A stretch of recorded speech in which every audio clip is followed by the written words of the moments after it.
things on those long lists that are important and ought to happen. But what we've learned in our process is the importance of focusing our attention, our resources, and our intellectual capital on solving the big things that actually require regional cooperation to get them done. You know, you can continue to work in an individual neighborhood to make something happen, and we want everybody to keep doing all the great things that they're doing here in the region, but we're going to work together on just a short list of things that we think are really transformative. And for someone like me who started a career in Cincinnati about 30 years ago, I can remember a time when we were all extremely proud to live here, and we bragged about the city and what it offered. We had, when everybody else's downtown was dying, we had a vital downtown. We had 3 mobile 5-star restaurants here in Cincinnati. Most of us had never dined in those restaurants. I know I hadn't been, but that didn't stop me from bragging about the Masonette and the Gourmet Room and Big Al's. But we had a stadium on the riverfront, and everybody thought that was a really smart thing to do. And we had lots of other reasons to be really proud of the way that we did business here. We had a strong city manager form of government. We were the people that invented that. And somewhere along the way, over the decades since then, while we still have a lot of pride, we've lost that sort of collective pride that is so important in moving a community forward. So Agenda 360 is also about capturing that, working together to say, you know, this is a really great place. We know it can be better. Let's make it better together so that we can all brag about what a wonderful place Cincinnati is, and that more people will want to come here and make it home. So let's go back to the beginning for just a second. We felt when we started Agenda 360 that the biggest challenge for us was going to be complacency. How many times have you heard somebody say, well, we're good enough. Cincinnati's pretty good. I like my life here. You know, I get around easily. The traffic jams aren't overwhelming. You know, I have a nice house. I live in a nice neighborhood. So I think, you know, what's the big deal? Well, we don't think good enough is good enough. I had somebody say to me not too long ago, I don't want to be world class. He said, I don't want to be world class. And I thought, what is that about? So I asked, I probed him, and I said, tell me more about that. He said, it's too expensive. It takes a lot of money to be world class. It takes a lot of investment. You know, why do we need all these terrific arts organizations? Are they really important for a city our size? Well, I have to reject that kind of attitude for myself because I think we should be world class. And I think that good enough isn't good enough. And I think that all of us that have worked on Agenda 360, and we hope that you will feel the same way about this as you learn more, that it's really important for us to strive to be the best. Why would we strive for the mediocre? We started our work what is called a chamber leadership because a bunch of community leaders went to Boston on exchange. There's cities all over the country that do this. They put a bunch of leaders on a plane and they take them someplace else. I think the most important part of that is it gets them out of their usual thinking and their day-to-day business. It gives them an opportunity to think more fully about the place that they live in and why it's important and how they can contribute to it. They came back from Boston with an incredible idea. They saw how in Boston, over a period of about 10 years, a city which, I thought Boston was in great shape. I didn't know that their economy had been declining for a number of years. And they were very concerned about the future of the community and how well it was going to fare in the new economy.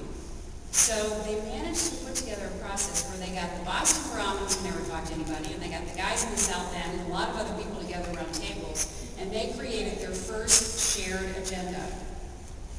And the folks who went on that trip heard about a lot of things going on in Boston, a lot of great things, but the thing that really resonated was this idea of a shared agenda, of working together on just, again, a very few number of things that would move the region forward. What made it so powerful in Boston is that they've been at it for about 10 years, and the results were astonishing.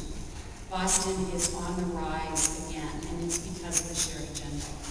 So that was how we got started, and then we felt like, okay, complacency is our biggest enemy, so we need a rallying cry. We need a cheer, or a chant, to get people excited about what we're doing. So we put a pretty decent timeline on it, because you don't make these big changes overnight. And we said by the year 2020, but that isn't really so far away, I think it's just a little more than a decade, but by the year 2020, we want to transform Greater Cincinnati into a leading center for jobs, talent, and economic prosperity for everyone who calls the region home. How many times in our planning year have we forgotten the people who are invisible to most of us in the course of our day? My friend Kathy Merchant, who runs the Greater Cincinnati Foundation, often talks about the invisibility of poverty in Cincinnati. A lot of people who live here their whole lives and never drive through over the Rhine or Avondale or some of the neighborhoods where we have the greatest concentrations of poverty. So we want to be sure that what we're doing is a rising tide that lifts all boats, not just a few. So this was our cry, and this is what galvanized us to start the work of putting together the agenda. So, the process, a lot of people involved. There were more than 1,000 volunteers who worked on this, not just one day, but many, many days over the course of the year and a half it took to decide upon the agenda and to put it together. Steve Johnson, sitting right here, was a major force in the effort, especially in the community interactions. Jen Hackman, who's a student at the University of Cincinnati where I work, has been involved as an intern with the process from the very beginning and supporting it. But there were 1,000 people who served on the action teams, who served on the support teams for the process, the folks that did the communications to tell people what was going on, and served on the corporate advisory council. Then we went out into the community, and Steve and his organization put together a series of community dialogues. The one that was here, we already talked about, but they were all over the region, and that expanded the circle of people who participated. And then, when we started to whittle down the list of the things that were really important, we went out again in the community and we asked people to complete a survey to tell us what's really important to you. And 4,500 people, yes, Steve, 4,500 people participated in that. So you can do the math. Over time, we had a process that engaged and involved something like 7,000 people in our community across 4 counties, Hamilton, Butler, Warren, and Claremont, to tell us what they felt should be our focus for the next decade and what would really make a difference for all of us. Let me stop for a minute and say, because I just ticked off the counties that were involved, we didn't have to look very far for a model for this process. We just looked across the river. Some of you may know that those guys over there in northern Kentucky are pretty smart, and over the last few years they've developed their riverfront to a greater extent than we have. They've done a lot of good things. They started this kind of planning many years ago, and the first plan that they put together was called Forward Quest. And then a few years back, they said, okay, it's time to renew this and look at it again. They wrote a new plan, and it became Vision 2015. They did a great job in that process of engaging a whole lot of folks in the community. And one of the singular distinctive parts of that process was they did a better job of engaging the emerging young leaders here than ever before. You know, we hear about the creative class, we hear about those YPs and how important they are to make your economy grow, but we sometimes forget that they have ideas too, and they're ready to come to the table and participate. And they had engaged them beautifully, so we took that as our model. And then we made a commitment to Northern Kentucky that when we got our act together over here, because we were behind them, and we acknowledged that, when we got our act together on this side of the river, that we would come back together and merge the 2 plans so that we really had a regional plan. And that process is actually underway today.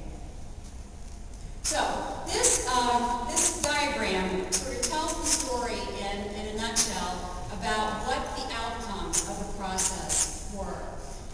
This wheel has become something, I feel like it's sort of like embedded in my brain. I think maybe it's even tattooed on my body somewhere. And this gives you a sense, and you've got in the books at your table, you can pull this or spread for this if you want to see it more closely. But the work that we did